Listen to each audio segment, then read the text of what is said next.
एक मुलाकात कार्यक्रम में आप सभी दर्शकों का एक बार वापस हार्दिक स्वागत है। लीजिए आज आपकी मुलाकात कराते हैं वार्ड नंबर 66 के कांग्रेस के कार्यकर्ता से। महेश जी, आपका हमारे स्टूडियो में हार्दिक स्वागत है। सबसे पहले कार्यक्रम की शुरुआत परिचय से होती है। आप अपना परिचय हमारे दर्शकों को बताइए। नमस्कार ब्रजेश जी, मेरा नाम है महेश मल्होत्रा। पिताजी का नाम है श्री ओम प्रकाश मल्होत्रा। महेश जी, आपने कहाँ तक शिक्षा ग्रहण की या अभी भी आप शिक्षा कर रहे हैं, इसके बारे में भी हमारे दर्शकों को बताएं, या फिर आप किसी भी प्रकार का कोई कार्य कर रहे हैं तो उसके बारे में भी हमें बताएं।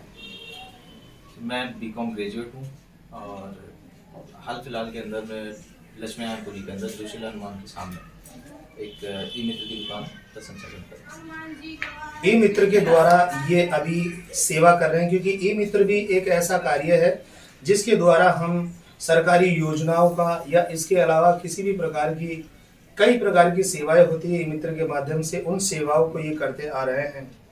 आप कांग्रेस के कार्यकर्ता हैं, राजनीति में आने का आपको चाव कैसे लगा?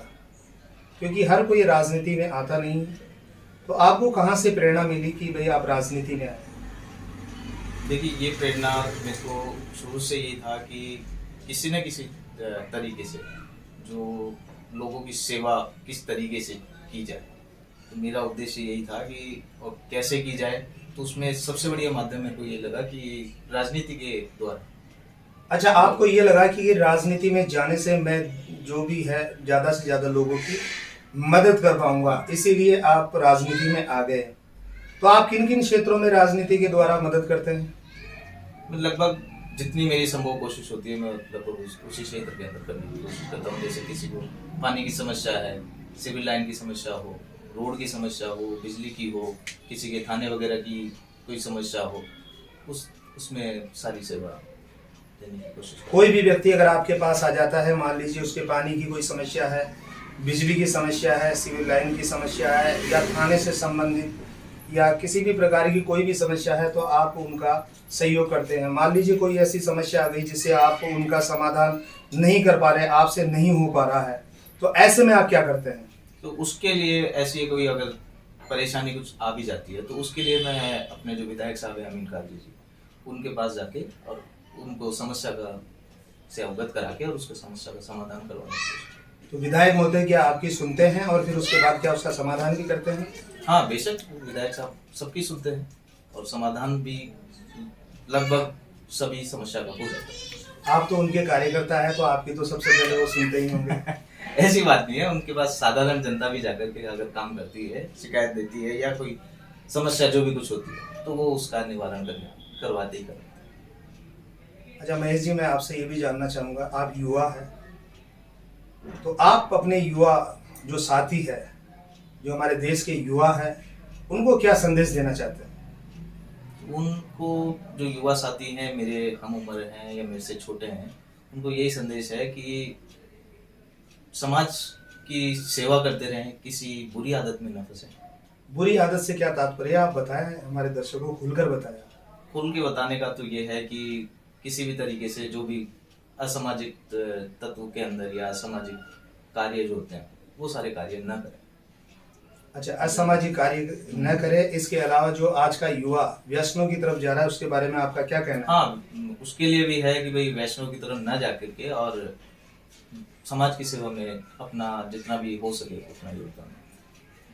देखिए कितनी अच्छी बात कर रहे हैं कि जो आज का युवा है वैष्णव की तरफ न जाए, बल्कि समाज की सेवा करे, अपने देश की सेवा करे। आप मंडी खटीक जयपुर के अंदर निवास करते हैं। खटीक समाज की बहुत बड़ी बस्ती है, ऐसे में आप खटीक समाज के बंधुओं को क्या संदेश देना चाहते हैं? समाज के लोगों को मेरा यही संदेश है कि एकजुट होकर रहें, एक साथ रहें, तो समाज आगे बढ़ सकता है। एक दूसरे से वैर न रखें, किसी भी चीज़ का मनभेद और मतभेद जो भी होता है वो न रखें, तो समाज आगे बढ़ेगा और समाज का भला भी होगा।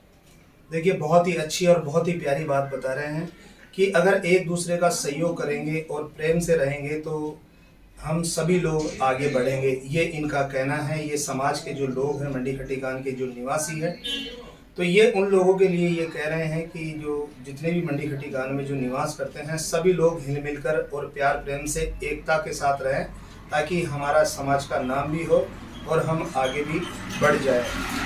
महेश जी, अब मैं आपसे ये भी जानना चाहूँगा कि जो गरीब लोग हैं उन्हें क्या सरकारी योजनाओं के बारे में आप जानकारी देते हैं? तो मैं ज़रूर देता हूँ किसी को अगर नहीं पता होता है किसी योजना के बारे में और उसको ज़रूरत है उस योजना की या उस लाभ को प्राप्त करने की, तो मेरी जितनी संभव कोशिश होती है मैं उसको बताता भी हूँ और कोशिश ये रहती है कि उसको पूरा भी करवाऊँ, उसको उस योजना का लाभ भी मिले। देखिए महेश जी, अगर कोई जानता नहीं है तो उसको सरकारी योजनाओं का लाभ भी दिलवाते हैं। अब महेश जी, मेरा आपसे एक सवाल ये है कि मैंने देखा है कि जितने भी वार्ड 66 के अंदर जितने भी कांग्रेस के जो कार्यक्रम होते हैं, तो मैं आपको हर कार्यक्रम के अंदर देखता हूँ। क्या कारण है आप हर कार्यक्रम में पहुँचते हैं जबकि ऐसा अन्य लोगों के लिए देखा नहीं जाता, लेकिन आपकी उपस्थिति मैंने हर कार्यक्रम में देखी, इसके पीछे क्या कारण है? देखो, इसके अंदर कारण तो कुछ भी नहीं है कि हाँ एक मैं राजनीति से जुड़ा हुआ हूँ तो मुझे भी अवगत रहना चाहिए और मैं किसी कार्यक्रम में रहूँगा तो मैं आगे लोगों को करवाता रहूँगा। और आज से ही नहीं, मैं लगभग 2009 से 9 के अंदर मैंने, जब उस टाइम में मैं कॉलेज के अंदर पढ़ाई कर रहा था, जब मैंने यूथ कांग्रेस का चुनाव लड़ा था, जब ये वार्ड 71 पड़ता था, जब उस टाइम पे मैं यूथ कांग्रेस का जब मैंने इलेक्शन लड़ा था तो मैं वाइस प्रेसिडेंट रहा था वार्ड का।